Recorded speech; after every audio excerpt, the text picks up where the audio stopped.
தந்தி தொலைக்காட்சி நேயர்களுக்கு வணக்கம். சிறப்பு நேர்காணலுக்கு உங்களை அன்போடு வரவேற்கிறோம். இன்று நம்முடைய சிறப்பு விருந்தினர் பாஜக மாநில துணைத் தலைவர், அதே நேரத்தில பாஜகவுடைய பூத் கமிட்டியினுடைய தமிழக ஒருங்கிணைப்பாளர் திரு ஜெயப்பிரகாஷ் அவர்கள். சார் வணக்கம். வணக்கம். திரு ஜெயப்பிரகாஷ் பாஜகவுடைய மாநில துணைத் தலைவர், பாஜகவுடைய மாநில பூத் கமிட்டியினுடைய ஒருங்கிணைப்பாளர். இதை தாண்டி பொதுமக்களுக்கு நீங்க யாரு அப்படின்றத அறிமுகப்படுத்தி.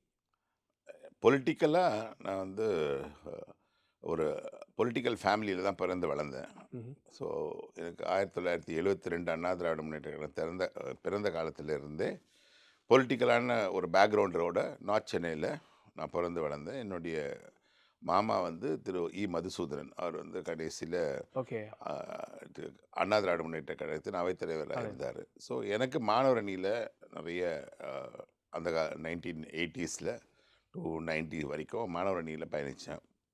அதுக்கப்புறமா வந்து 2024ல் நான் பாஜகவில் என்னை எடுத்துக்கொண்டேன். அப்போதுலேருந்து பாஜகவோட என்னுடைய பயணம்.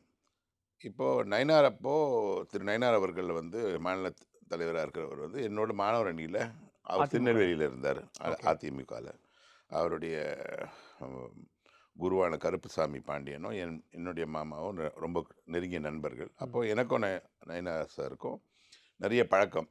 அதனால் எங்கள் ரெண்டு பேருக்கும் ஒரு சினர்ஜி இருக்குது. அவருக்கு என்னுடைய ஒர்க் தெரியும், எப்படி வேலை செய்யணுங்கிறது தெரியும். அதனால எனக்கு பூத் கமிட்டி ஒருங்கிணைக்கணுங்கிற ஒரு பொறுப்பை கொடுத்து நாங்கள் பூத் கமிட்டியை ஒருங்கிணைச்சு, பூத் கமிட்டிங்கிறது ஒரு சின்ன வார்த்தை. ஒரு கிளைக்கழகங்களை மிகவும் வலிமைப்படுத்துவதற்கான ஒரு அமைப்பு அது. கிளைக்கழகங்களை வலிமைப்படுத்தி கொண்டிருக்கிறோம். பூத் கமிட்டி தான் எலெக்ஷனுடைய மைய நாடி. தமிழ்நாட்டுல பாஜகவுக்கு பூத் கமிட்டி இருக்கா அப்படின்னு தான் எதிர்க்கட்சிகள் இன்னைக்கு விமர்சனம் பண்றாங்க. நீங்க இப்போ ஒருங்கிணைப்பாளர் எவ்வளவு பூத் கமிட்டி அமைச்சிருக்கீங்க? சரி, நாங்கள் இதை ஜூலை மாதம் ஆரம்பித்தோம் சார். இந்த 2025ல் அதை ஆரம்பித்து 2025 ஆகஸ்ட்லேருந்து இந்த பூத் கமிட்டி அமைக்கிறதுக்கான பணியை துவங்கி இப்போது எலெக்ஷன் கமிஷன் ரீசெண்டாக வந்து டேட்டா கொடுத்துருக்கு. அதில் கிட்டத்தட்ட 61,470 61,480 பூத்துக்கு நாங்கள் பூத் கமிட்டி அமைச்சிருக்கோம். அது பூத் கமிட்டி 61,000 பூத் கமிட்டிகள் பாஜக இருக்கு. காங்கிரஸ் எங்களுக்கு மேலே இருக்கிறது 2 கட்சி தான், திமுக அதிமுக. அவங்க 64 போட்டிருக்காங்க, நாங்கள் 61 போட்டிருக்கோம். பூத் கமிட்டிகள் அமைச்சிருக்கோம். எங்களுக்கு 1950லேருந்து இருக்கிற காங்கிரஸ் இது வரைக்கும் ஒரு 28,000 இல்லை 30,000 பூத் கமிட்டி BLA 2 தான் அமைக்க முடிஞ்சுது அவங்களால. நாங்கள் பூத் கமிட்டி BLA மட்டும் இல்லாமல் ஒவ்வொரு பூத்லேயும் ஒரு ஆவரேஜாக 10 பேரை கொண்ட குழு வந்து அமைச்சிட்ருக்கோம். அது வந்து எப்படின்னா அந்த கிளைக்கழகங்களில் வேலை 61,000 நம்பருக்குள்ள ஒவ்வொரு பூத்துக்கும் 10 பேர் இருக்காங்கன்னு சொல்ல வரீங்க. அந்த அவர் ஒருத்தர். இப்போ 61 கிட்டத்தட்ட நாங்கள் 6,10,000 பேர் கொண்ட கிளைக்கழகங்கள் அமைச்சிருக்கோம். அந்த 6,10,000 வந்து ஆக்டிவாக ஒரு 4,00,000 பேராவது கண்டிப்பாக ஆக்டிவ் ஆகிட்டாங்க. இப்போ கிட்டத்தட்ட ஒரு 1000 ஓட்டு இருக்குது ஒரு பூத்துக்கு. இவங்க ஏற்கனவே எங்களுடைய தாய் கழகமான RSS வந்து எல்லா இடத்துலையுமே பெரிய சேவைகள் செஞ்சுட்டு வராங்க. எஜுகேஷன், ஹெல்த் கேர், அங்கே இருக்கிற பெண்களுக்கான உதவிகள் எல்லாம். ஸோ அதே மாதிரியான மக்கள் சேவையை இந்த 1000 பேருக்கு இந்த 10 பேர் செய்யணும். அப்போது இந்த 10 பேர் வந்து 100 பேருக்கு மட்டும் சேவை செஞ்சுட்டே வந்தாங்கன்னா ஆட்டோமேட்டிக்காக நம்ம பேஸ் நல்லா செட் ஆகும். ஸோ பூத் கமிட்டி வந்து எலெக்ஷன் டேத்தில் மட்டும் இல்லாமல் எப்போவுமே செயல்பாட்டில் இருக்க மாதிரி அப்படிதான். நாங்கள் வந்து மினிமமாக இது 2026ல் அண்ணா திராவிட முன்னேற்ற கழகத்துக்கு ஒரு பெரிய பலமாக இருப்போம். அதே மாதிரி இது வந்து நாங்கள் கோயம்புத்தூரில் ஏற்கனவே திரு அண்ணாமலையோடைய எலெக்ஷன் இப்போ நடந்த 24 அப்போ கோயம்புத்தூரில் ரொம்ப சக்ஸஸ்ஃபுல்லாக எங்களால் பூத் கமிட்டி அமைச்சு அதை வந்து எலெக்ஷன்லேயும் ரொம்ப சக்ஸஸ்ஃபுல்லாக வேலை செஞ்சோம். கிட்டத்தட்ட 4,00,000 ஓட்டு அவர் பெற்றதுக்கு ஒரு மூல காரணமாக இருந்தது வந்து பூத்தில் வந்து காலையிலேருந்து ராத்திரி வரைக்கும் மினிமமாக ஒரு 20-25 பேர் எல்லா பூத்துலேயுமே இருந்தாங்க, 6 தொகுதியிலுமே. அது ஒரு பெரிய பாடம். பட் அது ஒரு ஸ்டார் கேண்டிடேட் இருக்கப்போ அந்த பூத் கமிட்டிக்கு ஆள் வந்துருவாங்க. பாஜகவுக்கு கேட்கப்படக்கூடிய கேள்விகள் என்னன்னா, சவுத்தில் இல்லை வந்து கொங்கு மண்டலத்தில், இதை தவிர மற்ற பகுதிகளில் மதுரையோ இல்லை அதை தாண்டி மற்ற இடங்கள்லையோ வட தமிழகத்துடைய பகுதிகளெலாம் எவ்வளோ ஆக்டிவாக இருக்காங்க பூத் கமிட்டி? உண்மையாக எங்களுக்கு வந்து ரொம்ப ஸ்ட்ராங்காக இருக்கிறது சவுத்தும் வெஸ்ட்டும். அது வந்து ஒப்புக்கொள்ள வேண்டிய ஒரு விஷயம். வட வட தமிழகத்தில் எஸ்பெஷலி டெல்டாலலாம் நிறைய ஒர்க் பண்ணணும். ஏன்னா அங்கே ம். வந்து திமுக, அண்ணா திமுக, பிஎம்கே, விசிகே பல கட்சிகள் இருக்கிற இடத்துல வந்து எங்களுக்கான இடத்தையும் நாங்கள் அங்கே பண்ணுறதுக்கு பூத் கமிட்டி மட்டும் இல்லாமல் இந்த கிளைக்கழகங்கள் இனிமேல் வந்து அது எலெக்ஷன் வரைக்கும் தான் அது பூத் கமிட்டியாக செயல்படும். எலெக்ஷன் முடிஞ்ச பிறகு அது கிளைக்கழகமாக செயல்பட்டு கிளைக்கழகங்கள் வந்து மக்கள் சேவையில் ஃபுல்லாக ஈடுபடுத்தணுங்கிறதுக்கு நாங்கள் ஒரு ஸ்ட்ரக்சர் வச்சுருக்கோம். அந்த ஸ்ட்ரக்சரை நான் வந்து தலைமைக்கு சொல்லியிருக்கேன். அதில் அவங்களுக்கு உடன்பாடு இருக்குது. அதுபடி என்ன பண்ணுவோன்னா, ஒவ்வொரு ஏரியாலையும் ஒவ்வொரு பூத்துலேயும் 1000 ஓட்டு இருக்கா, அந்த ஏரியாவில் இருக்க ஸ்கூல், வாட்டர் டேங்க் ஆர் அங்கே தூர் வாருறதோ லைட் இல்லாததோ அதை வந்து அந்தந்த அதிகாரிகிட்டேயோ அந்தந்த அமைச்சர்கிட்டயோ அந்தந்த எம்எல்ஏ கிட்டேயோ கொண்டு போய் சேர்த்து அந்தந்த அந்தந்த விஷயங்களை கம்ப்ளீட் பண்ணி கொடுக்கறதுக்கான வேலைகளை ஓகே. எப்பயுமே நாங்கள் எல்லாருமே வந்து தொன்று செஞ்சு தான் வந்து இந்தியா ஃபுல்லாக ஆட்சிக்கு வந்திருக்கோம். அதே தொண்டை வந்து இங்கே செஞ்சு தமிழகத்திலையும் கண்டிப்பாக ஒரு மிக விரைவில் ஆட்சி அமைக்கிற ஒரு பொசிஷனுக்கு வந்துடுவோம். பூத் கமிட்டி இருக்கு அப்படின்றீங்க. 61 பூத் கமிட்டி இருக்குன்றீங்க. பூத் கமிட்டி இருந்தா ஓட்டு வந்துருமா? இல்லை, அந்த பூத் கமிட்டியில் வந்து இப்போ நான் ஒரு பூத் கமிட்டியாக இருக்கேன்னா என்னுடைய பூத் நம்பர் 84 தான். அந்த 84ல் எனக்கு இருக்கிற அந்த 1000 பேருமே எனக்கு அங்கே வர 1000 பேருமே ஓட்டு போட வர 1000 பேருமே எனக்கு தெரிஞ்சவங்களா இருப்பாங்க. நான் அவங்களுக்கு சேவை செஞ்சுருப்பேன். அதனால் வந்து 2 விஷயங்கள் நடக்கும். ஆ, நான் கண்டினியூஸாக சேவை செஞ்சனால பிஜேபிக்காக ஓட்டளிக்க ஒரு வாய்ப்பு இருக்குது. 2வது வந்து தவறான வாக்கோ இல்லைன்னா ஒரு வராத வாக்கை நான் கொண்டு போய் கூட்டிகிட்டு வர்றதுக்கோ இதுக்கான வேலைகள்லாம் செய்யறதுக்கு இந்த பிஎல்ஏ 2 அண்ட் பிஎல்ஏ 1 வந்து ரொம்ப யூஸ்ஃபுல்லாக இருப்பாங்க. இதெல்லாம் தாண்டி தமிழ்நாட்டுல பாஜக மேல வைக்கப்படக்கூடிய குற்றச்சாட்டு, தமிழ்நாட்டுல மட்டும் இல்ல, பாஜக அப்படின்னாலே மதவாத கட்சி அப்படின்றது தமிழ்நாட்டுல இன்னும் மேலோங்கி இருக்கு அப்படின்றப்போ, எந்த அளவுக்கு பாஜகவால ஃபீல்டுல பூத் கமிட்டி அளவுல வேலை பார்க்க முடியும்? சரி, நீங்கள் 1980லேருந்து இதே குற்றச்சாட்டு இந்தியா ஃபுல்லாக வச்சுருக்காங்க. ஃபஸ்ட்டு 2 எம்பி இருந்தபோது வாஜ்பாயும் அத்வானிஜியும் இருக்கும்போது நீங்கள் வேறு எங்கேயுமே வர முடியாது, நீங்கள் ஒரு மதவாத கட்சின்னு இப்படி சொல்லி சொல்லியே நாங்கள் கிட்டத்தட்ட இப்போ 1656 எம்எல்ஏ வச்சுருக்கோம். 21 மாநிலத்தில் நாங்கள் ரூல் பண்ணுறோம். 15 மாநிலங்களில் பாஜக 14 மட்டும். + 1 பிஜேபியே ரூல் பண்ணுது. அதனால் இன்னமும் அதே குற்றச்சாட்டு நீங்கள் வச்சுட்டே இருந்தீங்கன்னா அது வந்து ஆக்சுவலாக எங்களுக்கு ஃபேவரபுளாக தான் ஒர்க் அவுட் ஆகுதுங்கிறது என்னுடைய கருத்து. எப்படி சொல்கிறேன்னு கேளுங்க. இன்றைக்கி வந்து பிஜேபியை நீங்கள் வந்து மதவாத கட்சி அப்படிங்கிற மக்கள் சொல்கிறாங்க, ஆர் எதிர்க்கட்சிகள் எதிர்க்கட்சி. சொல்கிறா அப்படிங்கிறது உங்களுடைய குற்றச்சாட்டு.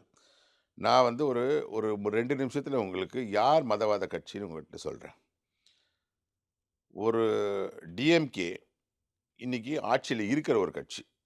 முதல்வர் என்பது எல்லாருக்கும் ஆன முதல்வர் தானே சார். ம். அப்படிப்பட்ட முதல்வர் என்ன பண்ணுறாருன்னா, நபிகள் நாயகத்துடைய பிறந்தநாள் விழாவுக்கு அவர் போய் கொண்டாடுறாரு. அவங்களுடைய மகன் சர்ச்சுக்கு போய் கிறிஸ்மஸ் விழாவில் கிராஸ் போட்டு அவருக்கே கிராஸ் போட்டுட்டு அவர் கிறிஸ்மஸ் விழாவில் கொண்டாடுறாங்க. ஆனால் இவங்க 2 பேருமே எங்களுடைய தீபாவளி விழாலேயோ வாழ்த்து கூட சொல்ல மாட்டாங்க. எங்களுடைய விநாயகர் சதுர்த்தி விழாவில் கலந்து கொள்ள மாட்டாங்க. தைப்பூசத்துக்கு வரமாட்டாங்க. அப்போ யார் மதவாதம்? மதவாதம்ங்கிறது திமுக தான். எப்படின்னா திமுக வந்து டிஎம்கேங்கிறதுக்கு பதிலாக சிஎம்கேன்னு மாற்றிக்கலாம். ம். கிறிஸ்டியன் முஸ்லீம் கட்சி. ஏன்னா அவங்க அந்த 2 கட்சிக்காக மட்டும்தான் பேசுவாங்க. ராஜா என்ன சொல்கிறாரு, ஒரு ஹிந்துவாக இருந்தால் அது வந்து ஒரு சூத்திரன். ஆராசா. ஆராசா பொது வழியில் சொல்லியிருக்காரு. இல்ல அத அத அந்த அந்த டெக்ஸ்ட்ல சொல்லல. அத முழுசா என்னோட டெக்ஸ்ட்ட பாருங்க அப்படின்றாரு. சரி, ஓகே. அதை விட்டுடலாம். பொன்முடி சொன்னதுக்கு பொன்முடி ரீசெண்டாக பேசினார். என்ன பேசினாருன்ட்டு டிவியில் எல்லாத்துலேயும் வந்தது. அதில் எந்த விதமான நான் இந்த கான்டெக்ஸ்டில் பேசலை அந்த கான்டெக்ஸ்டில் பேசலைங்கிறத சொல்லவே முடியாது. பொன்முடி அமைச்சராக இருக்கும் பொழுது சொன்னதை அவங்களே நடவடிக்கை எடுத்து அவரை வந்து அந்த பதவியிலேருந்து எடுத்தாங்களா? இப்போ ரீசெண்டாக எடுத்தாங்க அந்த பதவியிலேருந்து. இப்படியெல்லாம் பேசுகிறாருன்ட்டு. ஆனால் மறுபடியும் அதே துணை பொதுச் செயலாளர் பதவியை கொடுத்துட்டாங்க. டிஆர் பாலு நான் எல்லா கோயிலையும் இடித்தேன், நான் வந்து சரஸ்வதி கோயில் இடித்தேன், அதை இடித்தேன், இதை இடித்தேங்கிறாரு. அதே மாதிரி ராசா வந்து நான் ஒவ்வொரு ஹிந்து சிலையும் இந்த நாட்டை விட்டு ஒழிஞ்சாதான் ஹிந்துவிசம் ஒழியும் அப்படிங்கிறாரு. இப்படி நான் ஸ்டாப்பாக ஆன்டி ஹிந்துவாக பேசுகிறத ஒரு அனைவருக்குமான முதல்வர் ஒரு வாட்டி கூட தடுத்து அவங்க மேலே எந்த நடவடிக்கையும் எடுத்தோ அப்படி பண்ணாமல் அதே சமயத்தில் வெறும் முஸ்லீம்காகவும் கிறிஸ்டினுக்காக மட்டும்தான் அவங்க பேசுகிறாங்க. அப்போ எது மதவாதம்? நாங்கள் இல்ல வந்து அவங்க சொல்றது சிறுபான்மையினரை நாங்க பாதுகாக்கிறோம். இல்லை அப்போ யாருக்கு அகேன்ஸ்டா? பெரும்பான்மையான இந்துக்களுக்கு அகேன்ஸ்டாவா? பாதுகாக்கிறேன்னா யாருக்கு அகேன்ஸ்டாக தானே நீங்கள் பாதுகாக்கணும்? யாருக்கு அகேன்ஸ்டா? பெரும்பான்மையர். எங்களுக்கு அகேன்ஸ்டா அவங்கள பாதுகாக்கிறாங்க. பெரும்பான்மையினர் தானே திமுக ஓட்டு போட்டிருக்காங்க. திமுக திமுகவுக்கு அதுதாங்க. பெரும்பான்மையினர் ஓட்டு போடலாம் பெ அவங்க ஆட்சிக்கு வந்திருக்க முடியாது. கண்டிப்பா. அந்த ஒரு ஒரு மமதையில தான் திமுக இவங்கள என்ன சொன்னாலும், இவங்களுக்கு எந்த விதமான சொரணையும் இல்லாம, மறுபடியும் நம்ம பின்னாடி தான் வருவாங்கங்கிறது, அந்த ஒரு ஆணவத்துல தான் அவர் வந்து சனாதனத்தை நான் வேரோடு அறுப்பேன்னு துணை முதல்வர் சொல்றாரு. நான் அ கல்யாணத்தில இருக்கிற மந்திரங்கள்லாம் மிகவும் அருவருப்பானவை என்று முதல்வரே சொல்றாரு. ராசா பேசுவாங்க, கனிமொழி பேசுவாங்க, டிஆர் பாலு பேசுவாங்க. அத பத்தி அவங்க கொஞ்சம் கவலையும் படுறதில்ல. அவங்க என்ன நினைக்கிறாங்கன்னா, எனக்கு கிறிஸ்டியன்ஸோ, முஸ்லிம்ஸோ ஓட்டு வந்தா போதும். திமு அ ப ஹிந்துஸோட ஓட்டு வேணான்னு இப்படி டிஃபரன்ஷியேட் பண்ணி பண்ற பாலிடிக்ஸு திமுக தான் பண்றதே விட பிஜேபி பண்றதில்ல. அப்போ அந்த பெரும்பான்மையினர் ஓட்டுக்காக இன்னைக்கு பிஜேபி களத்துல இறங்கியிருக்கா? நான் சொல்றேன். இந்துக்களின் வாக்குகளுக்காக இந்துத்துவா கையில் எடுக்குதா?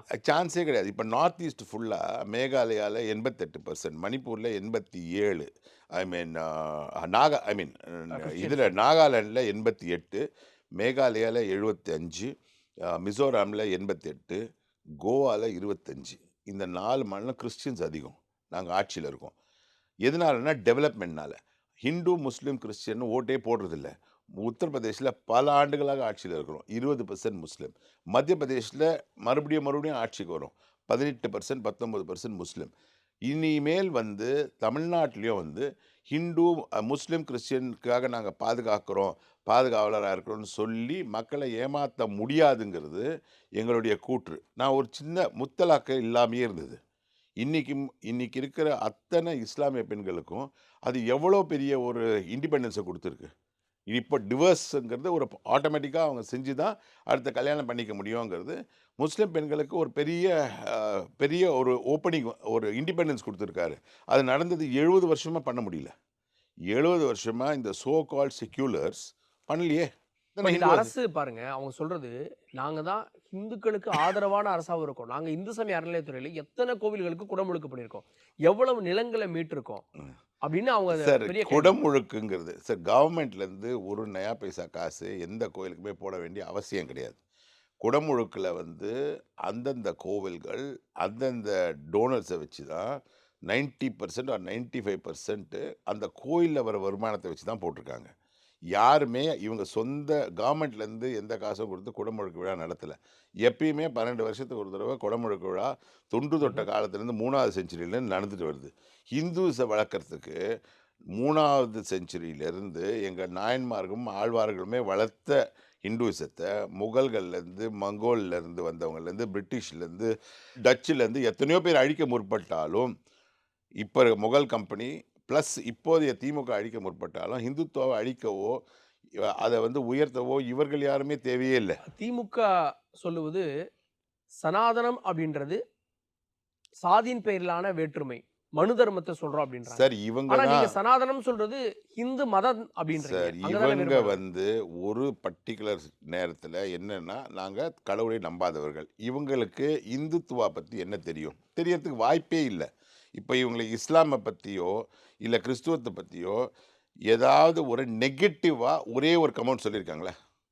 அதனால தான் சிஎம்கேன்னு மாத்திக்கலாம். கிறிஸ்டியன் முன்னேற்ற கழகம். இது வந்து ஒரு மதவாத கட்சி திமுக. அந்த 2 மைனாரிட்டி தான். நீங்க மைனாரிட்டில கூட எல்லா மைனாரிட்டிலாம் அவங்க சப்போர்ட் பண்றதில்ல. ஜெயின்ஸ சப்போர்ட் பண்றாங்களா? சீக்ஸ சப்போர்ட் பண்றாங்களா? புத்திஸ்ட சப்போர்ட் பண்றாங்களா?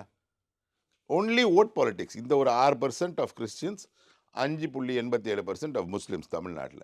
அந்த ஓட்டு வரணுங்கிறது மட்டும் தான். சார் நாங்க இவங்க 76 கிலோமீட்டருக்கு அப்புறமா திமுகவே இல்ல சார்.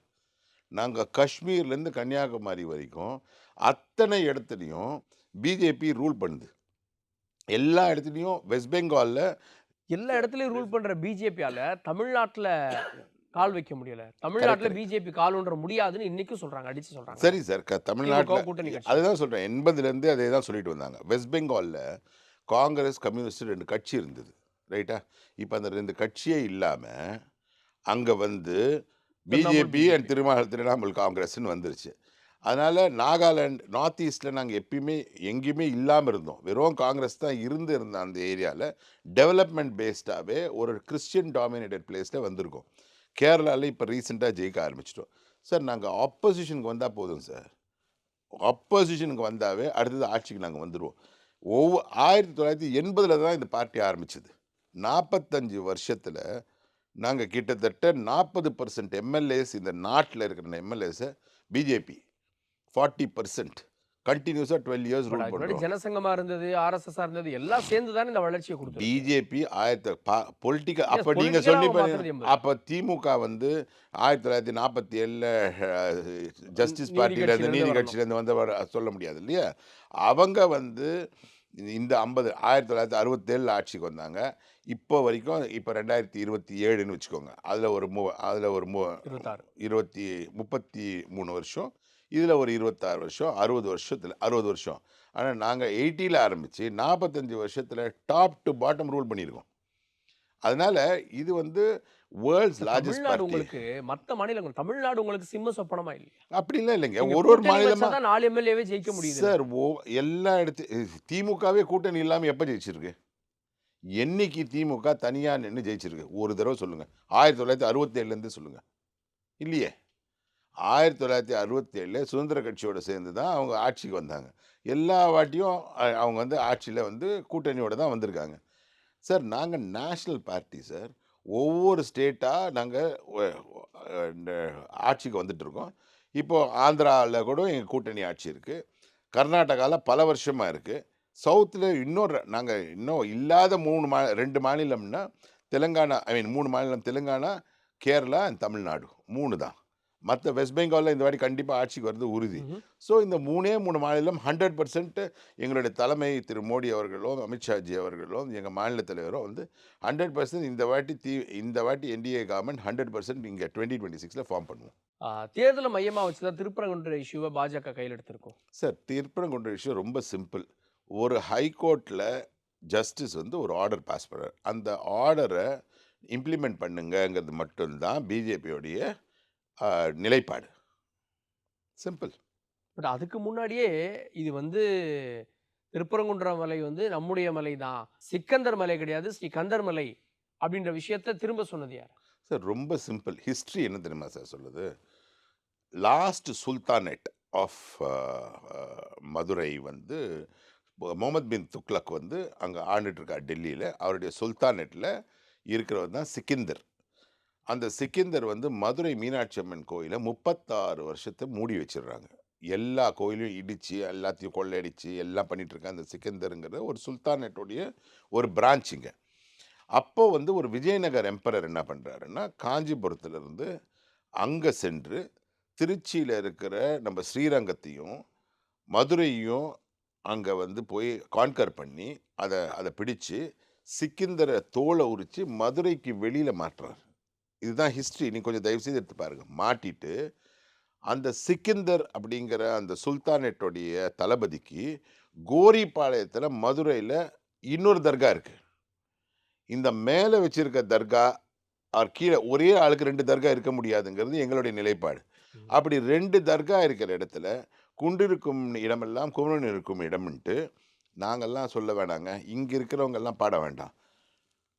காளிதாஸ் அப்படிங்கிற ஒரு கிரேட்ஸ் போயட் சந்திரகுப்தா மௌரியா பீரியட்ல 4த் செஞ்சுரியில அவர் பாடிய ஒரு 5, 6 கிளாசிக்ஸ்ல ஸ்கந்த அ அ கந்தனுடைய பிறப்ப பத்தி பேசியிருக்காரு. அத பாட்டா பாடியிருக்காரு. அதனால அந்த காலத்திலிருந்து குன்றிருக்கும் இடமெல்லாம் குமரன் இருக்கும் இடம்ன்ட்டு திருப்பரங்குன்றம் வந்து ஹிந்து மலைங்கிறது எனக்கு தெரியும். அந்த கான்செப்ட்டுக்கே நாங்க போலைங்க. ஒரு சிம்பிளா ஒரு ஜட்ஜ் ஒரு ஆர்டர் போட்டிருக்காரு. எந்த ஸ்டேவும் இவங்களுக்கு இல்ல. ம். ஸ்டேயே இல்லாம போலீஸுடைய பவர மட்டும் வச்சுக்கிட்டு, இவங்க மேல போய் ஏத்த அனுமதிக்கல எங்கள. அதே சமயத்தில அதுக்கு அடுத்த நாள் அப்ப அந்த அந்த டிசியும், அந்த ஏசியும் என்ன சொல்றாங்க, 6 மணிக்கு மேல மலை மேல யாரையுமே ஏற அனுமதிக்க மாட்டோம்னு சொன்ன இவர்கள், இந்த சிஎம்கே என்ற டிஎம்கே என்ன பண்ணுதுன்னா, அவங்க சிக்கந்தர் மலையில அவங்க கொடி ஏத்தணும்போது நைட்ல போலீஸ் பாதுகாப்போட ஏத்துது. ஒரே மலையில நைட் ஏறக்கூடாதுன்னு சொல்ற போலீஸு, நைட்ல ஏத்தி அனுப்புறாங்க. அதனால தான் திமுக ஒரு மதவாத கட்சின்னு இல்ல சொல்றோம். அவங்க சொல்றது இல்லாத ஒரு விஷயத்த இன்னும் சொல்லணும்னா அவங்க வந்து யார் ஜட்ஜு சொன்னதை விட 100 நீங்க பெரிய ஆளா? ஆண்டுகளா எங்க ஏற்றப்படுதோ சார், தீபம் அங்கதான் சார் ஏத்திட்டு இருக்கோம். ரொம்ப இல்லாத சிம்பிள். ஒரு பழக்கத்தை திடீர்னு ரொம்ப புகுத்தினா சிம்பிள் சார். ஒரு ஹை கோர்ட் ஜட்ஜ் ஹை கோர்ட்னா ஹை கோர்ட். ஒரு ஹை கோர்ட் ஜட்ஜு ஒரு ஜட்ஜ்மெண்ட் ஃபார்ம் பண்ணாருன்னா, நீங்க அந்த ஜட்ஜ்மெண்ட்ட பத்தி கமெண்ட் பண்ணலாமே ஒழிய, அந்த ஜட்ஜ்மெண்ட்ட இம்ப்ளிமெண்ட் பண்ணணும் ஆஸ் அ கவர்ன்மெண்ட். உங்களுக்கு ஸ்டே இருந்தா இம்ப்ளிமெண்ட் பண்ண வேண்டாம். 2 ஜட்ஜ்மெண்ட்ட நீங்க இம்ப்ளிமெண்ட் பண்ணாம இருக்கிறதுக்கு ஒரு கவர்ன்மெண்ட் வந்து ஸ்டே வச்சிருந்திருக்கணும். ஸ்டேவே இப்போ மேல இல்லாம போயிருக்காங்களா? இப்போ ஸ்டே மேல்முறையீடு தானே இல்ல. இருக்கு. இப்பவும் ஸ்டே இல்ல. அதனால தான் இம்பீச்மென்ட்ட பண்ணிட்டு இருக்காங்க. இப்பவும் அவங்களுக்கு ஸ்டே கிடையாதே. அந்த ஃபர்ஸ்ட் ஜட்ஜ்மெண்ட்ல ஸ்டே இருக்கா சார்? இல்ல ஸ்டே இல்ல. அப்ப ஸ்டே ஆனா இல்லன்னா மேல்முறையீடு போய் கவர்ன்மெண்ட் அப்போ இனிமேல் வந்து எந்த விதமான ஒரு ஃபர்ஸ்ட் ஜட்ஜ் குடுக்குற எந்த ஜட்ஜ்மெண்ட்டுமோ ஸ்டே இல்லாம நான் அப்பீல் போயிருக்கேன்னா, போலீஸ் சும்மா இருந்துருமா? இனிமேல் யார் மேல வேணா எந்த ஜட்ஜ்மெண்ட் வேணா எடுத்து குடுக்கட்டுங்க. ஏன் ஒரு பர்ட்டிகுலர் ஜட்ஜ்மெண்ட்ல வந்து லைஃப் சென்டென்ஸ் குடுக்குறாங்க. நான் லைஃப் சென்டென்ஸ்லாம் போமாட்டேன். நான் அப்பீல் போயிருக்கிறேன்னு. சொன்னா நீதிமன்ற விட்டுருவாங்க. அவமதிப்பை அரசு எதிர்கொண்டுட்டு இருக்கு. அதிகாரிகள் எதிர்கொண்டுட்டு தான் சார் இருக்காங்க. நீதிமன்ற அவமதிப்பு அது நீங்க நீதிமன்ற அப்படிங்கிறது அவமதிப்புன்னு சொல்றீங்க. சுப்ரீம் சுப்ரீம் கோர்ட் வரைக்கும் கன்ஃபார்ம் பண்ணிட்டான். நீ போய் ஃபேஸ் பண்ணுன்னு. ம். நீதிமன்ற அவமதிப்ப அப்பன்னா இதுக்கு ஸ்டேவும் குடுக்கல. சுப்ரீம் கோ அ ட இம்பி நீங்க வந்து அ அ இத வந்து நீதிமன்ற அவமதிப்ப வந்து நீ ஃபேஸ் பண்ணுன்னு சொல்றாங்க. அப்படின்னா என்ன அர்த்தம்? கவர்ன்மெண்ட் வந்து ஃபெயிலியர்ங்கிறது தானே அர்த்தம். சரி. திருப்பரங்குன்றம் இஷ்யூல ஒரு தனிநபர் ராம ரவிக்குமார் ஒரு பெட்டிஷனர் போறாரு. அவர் வந்து ஒரு ஜட்ஜ்மெண்ட் வாங்குறாரு. ஜட்ஜ்மெண்ட் வாங்குறது இல்லைங்க. ஒரு ஹை கோர்ட் ஜட்ஜ்மெண்ட் தராங்க. சரி ஜட்ஜ்மெண்ட் தர்றாங்க. வாங்குறாருன்னா என்னது? ஆனா, அன்னைக்கு தீபம் ஏத்தணுன்றப்போ நயினா நாகேந்திரன் வந்து நிக்கிறாரு. எல்லா பாஜகவினரையும் கூட்டு ரொம்ப வர்றாரு. சிம்பிள். சிஏஏக்கு ஏன் திமுக போய் நின்னுது? சிஏஏ மத்திய அரசே கொண்டு என்னன்னு வந்தது. மத்திய அரசு என்ன இவங்க சொல்லுச்சு? எம்பி வச்சிருக்காங்க, இருங்க. நிக்கிறாங்க. என்ன என்ன என்ன வாட் இஸ் சிஏஏ? சிஏஏன்னா ஒரு மத்த நாட்டிலேருந்து வர்றவங்க இங்க இல்லீகலா தங்குனாங்கன்னா, அதுவும் இந்த இந்துக்கள் அல்லாதவங்க தங்குனாங்கன்னா, மற்றவங்கள வந்து வெளியேத்தணுங்கிறது தான் சிஏஏ. அதுக்கு எதுக்கு திமுக போச்சு? வெளிநாட்டிலேருந்து வர்றவங்கள இல்லீகலா தங்குனா வெளியில போனாங்கன்னாங்க. ஏன்னா, அந்த முஸ்லிம்ஸ் வந்து நெறைய பேர் இல்லீகலா பங்களாதேஷ்லேருந்து வந்திருக்காங்க. அந்த ப மத்த இடத்துலேருந்து வந்திருக்காங்கங்கிறதுனால, பாகிஸ்தான்லேருந்து வராங்க, ஆப்கானிஸ்தான்லேருந்து வராங்க. சிறுபான்மையினுடைய குடியுரிமையே அதனால ஆபத்துக்கு உள்ளாகும். அப்படின்னு எப்படிங்க திமுக வெளிநாட்ல குற்றச்சாட்டு. இல்லீகலா வந்து தங்குறாங்க. அப்போ சிறுபான்மையருக்கு முஸ்லிம்ஸ்க்குன்னு வந்த உடனே இப்ப திமுக போற மாரி, ஹிந்துஸ்க்குன்னு ஓ! வரும்போது நாங்க போறோம். அதுல என்ன தவறு? இப்ப இந்த விவகாரம் திருப்பரங்குன்ற விவகாரம்லாம் உங்களுக்கு வாக்குகள வாங்கி தரும்னு நினைக்கிறீங்களா? சார் எங்களுக்கு நாங்க மதவாத வாக்குகளை திமுக மட்டும் தான் போய் கேட்கும். நாங்க டெவலப்மெண்ட் பிரதமர் மோடி. இத மட்டும் வச்சுட்டு தான் நாங்க வாக்கு கேட்போம். எப்போ பிஜேபி மதவாதமா மதவாத ரீதியாக ந நாங்க வந்து பெரும்பான்மை மக்களுக்கு பாதுகாவலர் நாங்கள் தான். கொஞ்சம் ஓட்டு போடுங்கன்னு கேட்டுருக்கோம். இவங்க தான் கேட்குறாங்க. சிறுபான்மையின் மக்களின் பாதுகாவலர் நாங்கள் தான். எங்களுக்கு ஓட்டு கேளுங்கன்னு இவங்க தான் கேட்குறாங்க. மத ரீதியா. நாங்க எப்பயுமே அப்படி கேட்டது இல்லையே. ஹிந்துக்கள் எல்லாம் வந்து பிஜேபிக்கு ஓட்டு போடுங்க. நீங்க வந்து முட்டாள் மாரி இருக்கீங்களே. திமுக வந்து கிறிஸ்டியன்ஸோ, முஸ்லிம்ஸோ ஓட்டு போடுறாங்க. ஹிந்துஸ்லாம் எங்களுக்கு ஓட்டு போடுங்கன்னு என்னைக்காவது கேட்டுருக்க மாட்டாங்க? நெறைய பேர் கேட்கறாங்க சார். ஹெச் ராஜா உள்ளிட்டவங்கலாம் கேட்டிருக்காங்க. எப்படிங்க? இந்துக்கள்லாம் பாஜகவுக்கு ஓட்டு போடுங்கன்னு தான் கேட்கறாங்க. இந்துக்கள் எல்லாருக்கும்? பாஜகவுக்கு ஓட்டு போடுங்க. அப்ப திமுக வந்து அ ப ம சார் நாங்க வந்து திமுக ஹிந்துக்கள் எங்களுக்கு ஓட்டு போடாதீங்கன்னு சொல்லுதா? அப்படி சொல்றது இல்லங்க. ஆனா ம். வந்து நாங்க முஸ்லிம்க்கும், கிறிஸ்டியனுக்கும் போய் நாங்க தான் உங்களுக்கு பாதுகாப்பு. ம். யாருக்கு சார் அகைன்ஸ்ட்டா? 2க்கும் யாருக்கு வேறுபடுதுல்ல. அகைன்ஸ்ட்டா? நாங்க உங்களுக்கு பாதுகாப்பு யாருக்கு அப்படின்றதும், அகைன்ஸ்ட்டா? பாதுகாப்புன்னா நீங்க ஒருத்தருக்காக நீங்க வீட்ட பூட்டி வைக்கிறீங்க. யாருக்கு அகைன்ஸ்ட்டா? திருடர் வரக்கூடாதுன்னு. இந்துத்துவத்தின் மூலமா சிறுபான்மையினருக்கு அச்சுறுத்தலை ஏற்படுத்துறவங்களுக்கு அகைன்ஸ்டா கேட்கறாங்க. என்னங்க அது இந்துக்களுக்கு எதிரான்னு நீங்க வேற சொல்றீங்க. எப்படிங்க? நீங்க வந்து ஹிந்துக்களுக்கு அகைன்ஸ்ட்டா தான் முஸ்லிம்ஸையும், கிறிஸ்டியன்ஸையும் புரொடெக்ட் பண்றீங்க. நாங்க தான் முஸ்லிம்ஸ்க்கும், கிறிஸ்டியன்ஸ்க்கும் புரொடெக்ட் பண்ற பீப்பிள் அப்படின்றீங்க. ஆனா யாருக்கு அகைன்ஸ்ட்டாவ தானே புரொடெக்ட் பண்ணணும். ம்ஹ்ம். நீங்க எப்படிங்க புரொடெக்ஷன்ங்கிறது ஷுட் பி ஒருத்தருக்கு யார்கிட்ட இருந்தா திருடங்கிட்ட இருந்து போலீஸ் பாதுகாக்கும். ப ப அ இந்த கோர்ட்ஸ் வந்து தவறு செய்றவங்ககிட்ட இருந்து பாதுகாக்கும். அந்த மாரி நீங்க யாருக்கு அகைன்ஸ்ட்டா பண்றீங்க? அதனால தான் ம். திமுக மட்டும் தான் தமிழ்நாட்டுல ஒரு மதவாத கட்சிங்க. அவங்க தான் மதவாதத்த மறுபடியும் வளர்க்குறாங்க. அவங்க வந்து முஸ்லீம் லீக்க்கு ஈக்குவலா கிறிஸ்டியன் முஸ்லீம் லீக்ன்னு மாத்திக்கலாம் அவ்வளோதான். ஆ, திமுக ஒரு சமூக நீதி கட்சி. சமூக நீதி காத்ததுல அவங்களுடைய பங்களிப்பு பெருசு. ஆனா பாஜக சமூக நீதி பேசலாமான்னு கேட்கறாங்களா? விசிகலாம் அத கேட்கறாங்க. சார் ஒரு சிம்பிளான ஒரு கொஸ்டின். ஒரு குழந்தைங்க கிட்டத்தட்ட 65,00,000 குழந்தைங்க நல்ல டாபிக், பியூட்டிஃபுல் டாபிக். ஒரு 2 நிமிஷம் டைம் குடுக்கணும். 65,00,000 குழந்தைங்க தமிழ்நாட்டுல 8ஆம் கிளாஸ் வரைக்கும் படிக்கிறாங்க. அப்போ வரைக்கும் சமூக நீதியின் மெயினே வந்து இடஒதுக்கீடு தான். 8ஆம் கிளாஸ் வரைக்கும் எந்த இடஒதுக்கீடும் கிடையாது. 8ஆம் கிளாஸ்லேருந்து 10ஆம் கிளாஸ் வரும்போது அந்த 65,00,000ங்கிறது 30,00,000 குறைஞ்சிடுது. படிக்க வைக்க முடியல. அந்த 30,00,000 குறையும் போது அப்பயும் இடஒதுக்கீடு கிடையாது. 10லேருந்து 12க்கு வரும்போது 17,00,000 பேர் தான் +2 எழுதுறான். 17,00,000 பேரு, அதாவது 17 வயசு வர வரைக்கும் யாருக்குமே எந்த இடஒதுக்கீடும் இல்லாம 17 வயசு வரைக்கும் வந்துடுறான்.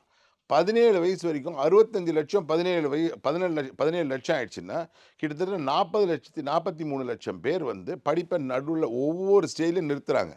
இவங்க கேட்டா சமூக நீதிய பாதுகாக்கிறாங்களா? ரிசர்வேஷனே கிடையாது. அதனால தான் அந்த பசங்கள்லாம் ராபிடோ, ஸ்விக்கி, அமேசான் அப்படின்னு ஒவ்வொரு ஸ்டேஜா ட்ராப் அவுட் ஆயி 17,00,000 பேர் தான் படிக்கிறான். அந்த 17,00,000த்துலயும் 3,00,000 பேர் தான் காலேஜுக்கு போறான். 15,00,000 14,00,000 பேர் ட்ராப் அவுட் ஆகுறான் +2ல. ஏன்னா அவனுக்கு ரிசர்வேஷனே கிடையாது. அப்போ வரைக்கும் அவனுக்கு இடஒதுக்கீடு கிடையாது. அந்த 3,00,000 பேர் வரும்போது தான் இடஒதுக்கீடே வருது. ஒரே நிமிஷம் முடிச்சிடுறேன். இடஒதுக்கீடு அந்த காலேஜஸ்ல மட்டும் தான் வருது. வந்த பிறகு தமிழ்நாட்டுல கடந்த 5 வருஷத்துல ஒரு வருஷத்துக்கு 12,000 பேரு தான் கவர்மெண்ட்ல வேலைக்கு எடுத்திருக்காங்க. 12,000 பேருன்னா ஒரு மாசத்துக்கு 1000 பேரு தான் கவர்மெண்ட் வேலைக்கு போறாங்க. அங்க மட்டும் தான் இடஒதுக்கீடு வருது. பிரைவேட்ல இருக்கிற எந்த கம்பெனி இப்போ தந்தி டிவில இருக்கா, இல்ல என் கம்பெனில இருக்கா, ஹுண்டாய்ல இருக்கா, ஸ்விக்கில இருக்கா, டிசிஎஸ்ல இருக்கா, எங்கேயுமே கிடையாது. இடஒதுக்கீடே இல்லாம ஒரு 1000 பேர் 12,000 பேர் வருஷத்துக்கு மட்டும் தான் உங்களுடைய இடஒதுக்கீடும், சமூக நீதியுமே போய் சேருது. இது வந்து ஒரு மாயையை கிரியேட் பண்ணி இவங்க வந்து பயங்கரமான இடஒதுக்கீடுடைய சாம்பியன்ஸ்ன்றாங்க. சார் 17 வயசு வரைக்கும் மற்ற ஒருத்தன் மாநிலங்களுக்கு தமிழ்நாடு ஒரு முன்னோடி சார். 69ங்க நான் மாத்திக்கிறேன். அதுல 19 69% இடஒதுக்கீடு இல்லைங்க எங்க இருக்கு சார்? 50% எல்லா மாநிலத்திலும் இருக்கும். 19% வந்து ஜெயலலிதா அம்மையார் அவர்கள் அவங்க சென்ட்ரல் கவர்மெண்ட்ல 9த் ஷெட்யூல் ஆஃப் த கான்ஸ்டிடியூஷன்ல சேர்த்திருக்காங்க. அதனால தான் அது நடந்ததே ஒழிய சட்டப்படி. திமுகனாலயோ இல்ல விசிகேனாலயோ நடக்கல.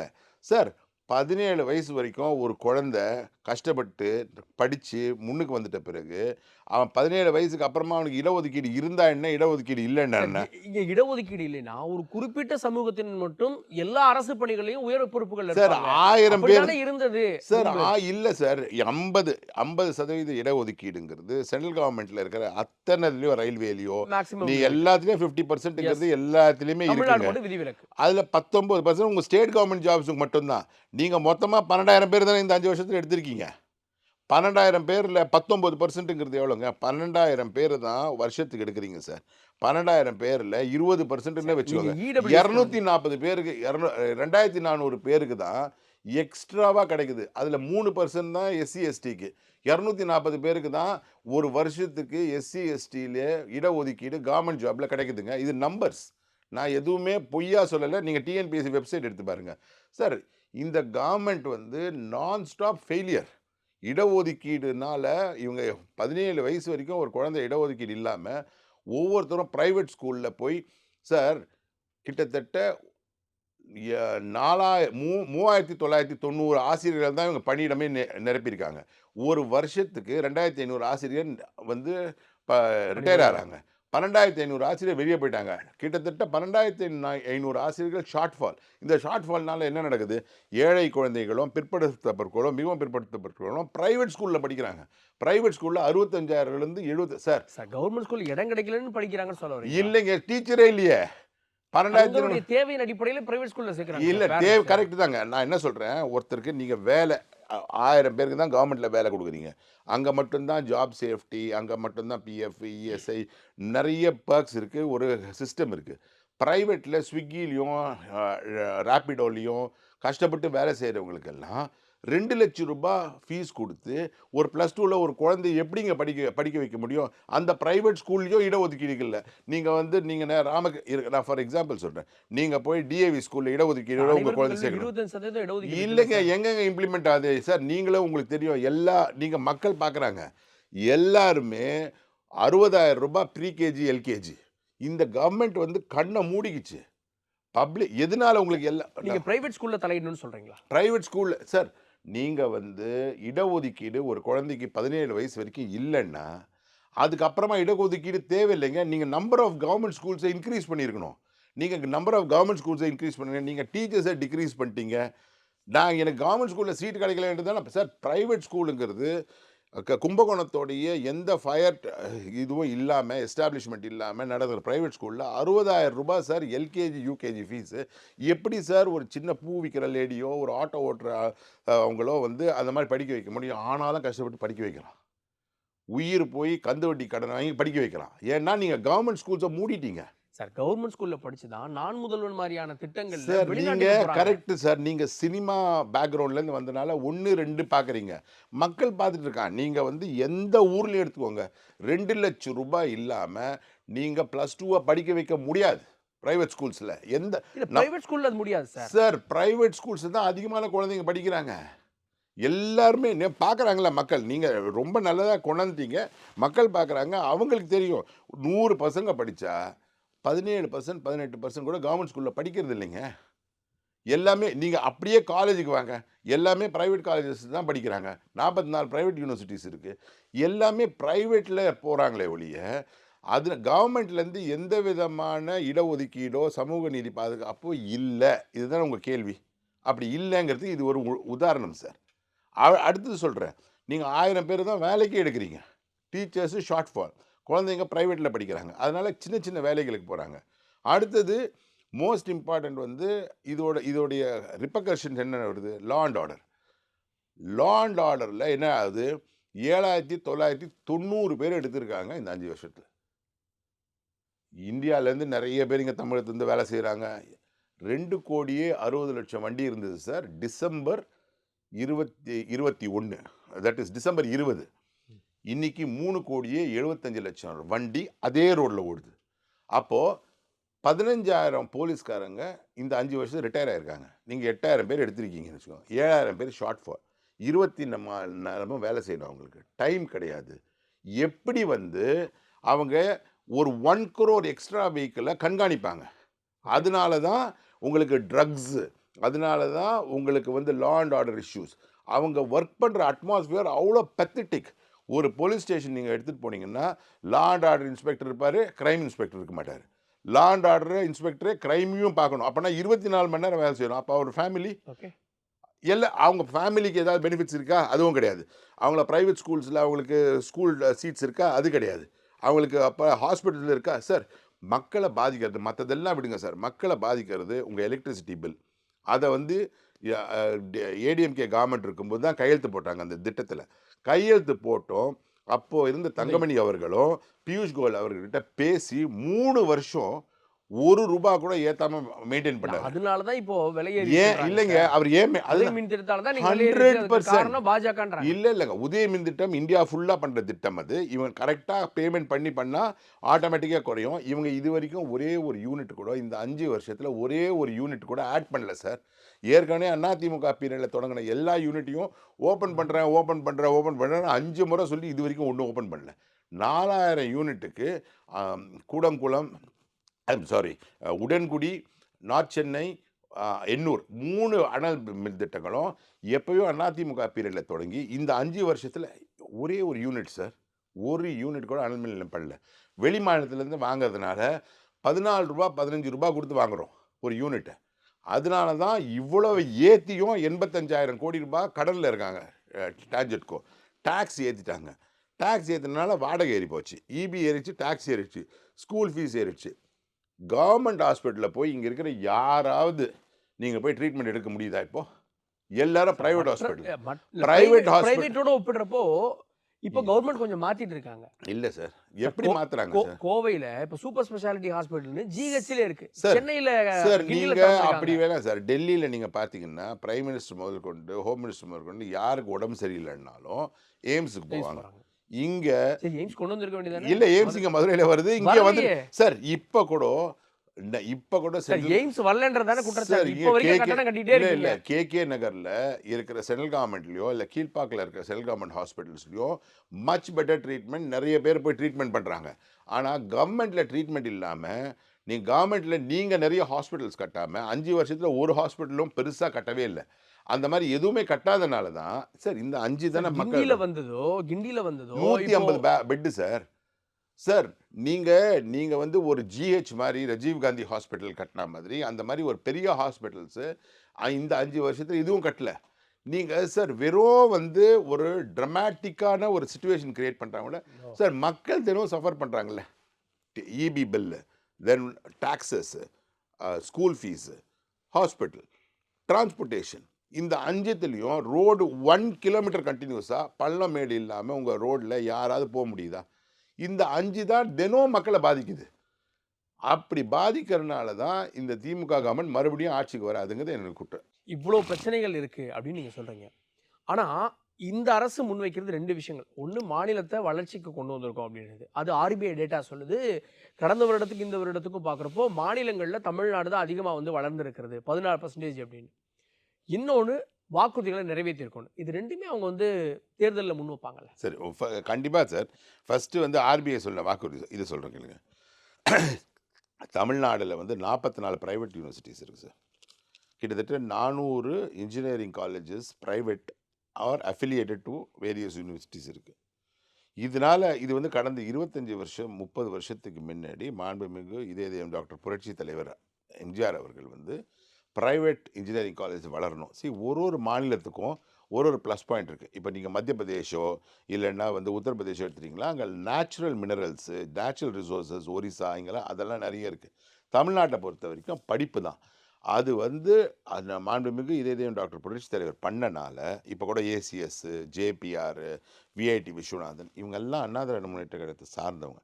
அவங்களெல்லாம் கம்பல் பண்ணி காலேஜ் ஆரம்பிக்க முனிரத்னம் அவர்கள், அவங்களெல்லாம் கம்பல் பண்ணி ஸ்ரீ கணேஷ் அவர்கள், இவங்க எல்லாம் கம்பல் பண்ணி எம்ஜிஆர் அவர்கள் காலேஜ் ஆரம்பிக்க சொன்னனால ஆரம்பிச்சனால தான் 25 வருஷமா வருஷத்துக்கு 2 லட்சம் இன்ஜினியர்ஸ் வெளியில வராங்க.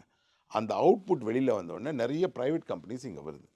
பிரைவேட்னால தான் சர்வைவ் ஆகி இந்த எக்கானமி மேலே வருதே ஒழிய, ஒரு டிசிஎஸ், ஒரு இன்ஃபோசிஸ் சார் 4 இடம் தான் sir IT related or manufacture ரிலேட்டடான இஷ்யூஸ் நடக்குது. எங்கெல்லாம் அங்கெல்லாம் வந்து நிறைய பிரைவேட் இன்ஜினியரிங் காலேஜ் இருக்கிறனால. ஒன்று வந்து தமிழ்நாடு, அதுவும் தமிழ்நாடு வந்து சென்னை, கோயம்புத்தூர், மேக்ஸிமம் சென்னை அண்ட் கோயம்புத்தூர் தான்.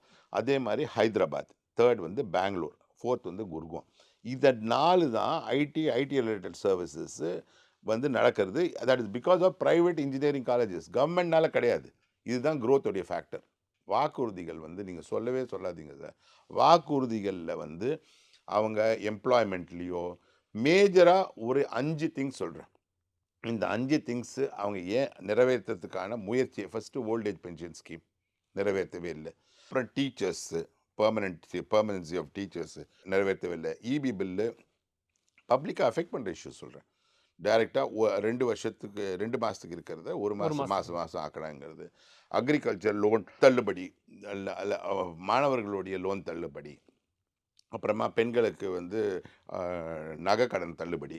இந்த 5 500 நான் என்னுடைய பாயிண்ட் வந்து அவங்க 2021 இருக்கிற அறிக்கையை அப்படியே டேட் மொத்தம் மாற்றி 2026 அப்படின்னு மறுபடியும் இஷ்யூ பண்ணிடலாம். ஏன்னா எதுவுமே நிறைவேற்றலைங்கிறது என் கூற்று. தங்கம் தென்னரசு சொல்றாரு 505 வாக்குறுதிகள்ல நிறைவேற்றப்பட்டது 364 ஆணையோ அல்லது நிறைவேற்றமோ, பரிசீலனை 40 அப்படின்றாரு. ரொம்ப சிம்பிள் சார். 37 வந்து மத்திய அரசு பரிசீலனை வச்சிருக்கு. நாங்க இன்னும் நிறைவேற்றாதது 64 தான்றாங்க. ரொம்ப சிம்பிள் சார். அவர் எனக்கு நல்ல நண்பர் தான். அவருக்கு ஒரு அட்வைஸ் கொடுக்குறேன். திமுகக்கே ஒரு சான்ஸ். வாக்குறுதி 1 நிறைவேற்றி விட்டோம், வாக்குறுதி 2 நிறைவேற்றி விட்டோம், இப்போ இங்கே நிறைவேற்றிருக்கோன்ட்டு போன தடவை பண்ணதை அப்படியே நிறைவேற்றி இதுக்காக எங்களுக்கு வாக்களிங்கன்னு புதுசாக சொல்லிடலாம். அப்படி சொல்கிறதுக்கு தைரியம் இருந்தால் அப்படி அனௌன்ஸ் பண்ண சொல்லுங்கள். விடியல் பேருந்து பயணம், கலைஞர் மகளிர் உரிமை தொகை, நான் முதல்வன், தமிழ் புதல்வன், தோழி விடுதிகள், மக்களை தேடி மருத்துவம், இதெல்லாம் என்ன ஸ்கீம்ஸ்? இதெல்லாம் சார் இந்த ஸ்கீம் எல்லாம் மக்களுக்கு ரீச் ஆயிருக்கான்னு நீங்கள் மக்களை கேளுங்க. நீங்கள் சொல்கிற எதுவுமே மக்களுக்கு போய் ரீச் ஆன ஸ்கீமே கிடையாது. பிங்க் பஸ் அப்படின்னு ஒரு பஸ் விடுறாங்க இல்லையா, நம்பர் ஆஃப் பஸ்ஸஸ் அது எத்தனை பேர் வந்து அதில் போகிறாங்க, அவ்வளோ பேர் போகிறதா இருந்தால் உங்கள் ஷேர் ஆட்டோவும் இவங்க ரேப்பிடோவும் இப்படி வளருமா சார்? இது இவங்க வந்து ஸ்கீமுக்காக போடுறாங்க. இதுவே வந்து அம்மா வந்து ஸ்கீம் போட்டாங்க, அம்மா உணவகம் எப்படி ஒரு சக்ஸஸ். கொரோனா பீரியட் ஃபுல்லாக நடந்தது. ஒரு ஸ்கீம்னா சார் தமிழ்நாடு ஃபுல்லாக சக்ஸஸ் ஆகி அதை மற்ற மாநிலங்களும் ஃபாலோ பண்ணுற மாதிரி இருக்கணும். அந்த மாதிரி ஒரு ஸ்கீமை மற்ற மாநிலங்களாம் ஃபாலோ பண்ணுற மாதிரி ஒன்று சொல்லுங்களேன் இவங்க சொன்ன ஸ்கீமில். இந்த ரூ. 1000 குடுக்குறது மற்ற ஏங்க மாநிலங்கள்ல ஃபாலோ பண்ணுவாங்க. 1000 ரூபாய் பிஜேபியே ஃபாலோ பண்ணுது சார். சார் 1000 சார் ரூபாய் டெல்லியில தமிழ்நாடு மாடல்ல தான் வந்து காலை உணவு மாதிரியெல்லாம் மற்ற மாநிலங்களுக்கு சார் விரிவுபடுத்துறாங்க. காலை உணவு வந்து தயவு செய்து அது வந்து காமராஜர் அவர்களோ எம்ஜிஆர் அவர்களோ கொண்டு வந்த அது திட்டம். மதிய அதில் உணவு திட்டம், சத்துணவு திட்டம். திட்டம் அதெல்லாமே வந்து அதில் ஒரு ஒரு ஒரு பெட்டர் ஆக்கிறதோ ஒரு சிஸ்டம் சேஞ்ச் பண்ணுறதோ கிடையாது. நாங்கள் வந்து இந்த ஒரு திட்டத்தை கொண்டு வந்தோம். இந்த ஒரு திட்டம் வந்து மாபெரும் சக்ஸஸ்ன்னு ஒன்று கிடையாது சார். 1000 ரூபாய் கொடுக்கறது மற்ற மாநிலம் 2000 கொடுக்கும், மகாராஷ்டிரா 3000 கொடுக்கும், 4000 கொடுக்குறோம். மக்களை 1000 ரூபாய் கொடுத்துட்டு இபி பில்லை மட்டுமே 1000 ரூபாய் ஏற்றிடுறீங்க. டாக்ஸில் ஒரு 1000 ரூபாய் ஏற்றிடுறீங்க. பெட்ரோல் விலையில் ஒரு 100 ரூபாய் குறைக்கிறேன்ட்டு அதுவும் குறைக்கல, அதில் ஒரு 1000 ரூபாய் ஏற்றிடுறீங்க. அப்புறமா வந்து பெட்ரோல்ல குறைச்சா பெட்ரோல் டீசல்லையும் 50 50 ரூபா, 100 ரூபாய் 50 ரூபாய், இல்ல இல்ல கேஸில் 100 ரூபாய். இல்ல கேஸ்ல தான் ரூ. 100 குறைக்கிறாங்க. பெட்ரோல் டீசல்ல ரூ. 3 ஏது குறைக்கிறேன். இது நாளும் பண்ணாமே ஒரு 5000 ரூபாய் செலவாயிடுதுங்க. டீசல் குறைக்கல. 5000 ரூபாய் செலவாயிடுது. ஒரு ஃபேமிலிக்கு இந்த ஒரு 5 நாள் 5000 ரூபாய் செலவாகி இந்த 1000 ரூபாயும் ஒரு சாராருக்கு மட்டும்தான் கொடுக்குறாங்க. ஆனால் இந்த 5000 ரூபாய் செலவுங்கிறது நீங்கள் எங்களுக்கு இப்போ இந்த 1000 ரூபாய் கொடுக்காம இந்த 5000 ரூபாய் சுமையை எங்கள் மேலே ஏற்றாமல் இருந்திருக்கலாமே.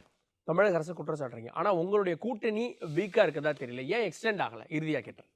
சார் அதாவது எலெக்ஷனில் இப்போ நீங்கள் அவங்க கூட்டணி ரொம்ப ஸ்ட்ராங்காக இருக்க மாதிரி இருக்குது.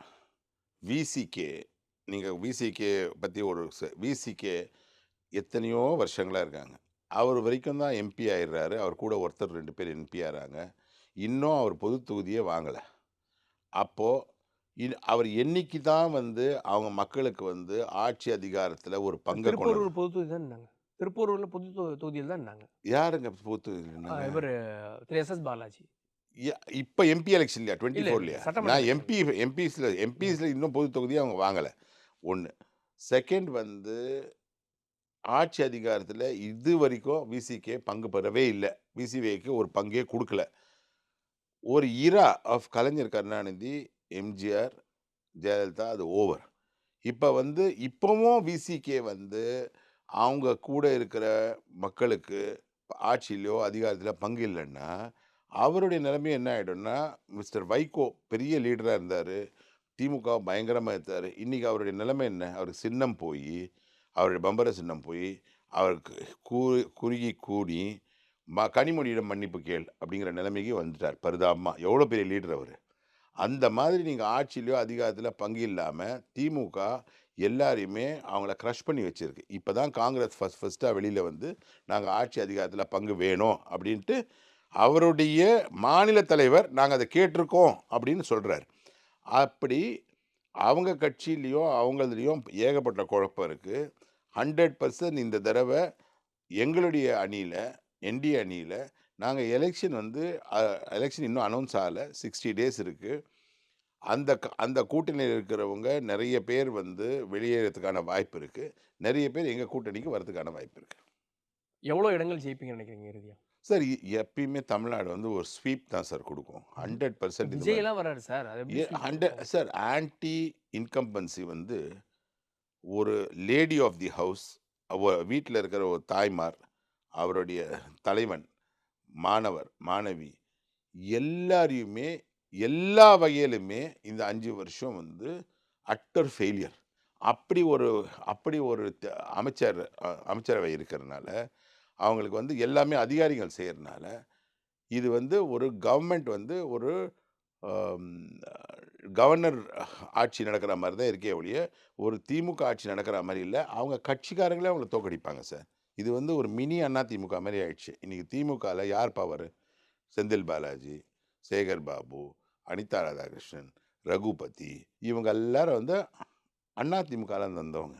இதே திமுகவில் வந்து பெரியசாமி, நேரு, இவங்க அவங்க பவர்ல தான் இருக்காங்க. இவங்கெல்லாம் எல்லாரும் சார் ஆக்சுவலாக என்ன நடக்குதுங்கிறது அவங்க கட்சியில் இருக்கவங்களுக்கு தெரியும். இவங்க எல்லாருமே ஒதுக்கப்பட்டிருக்காங்க.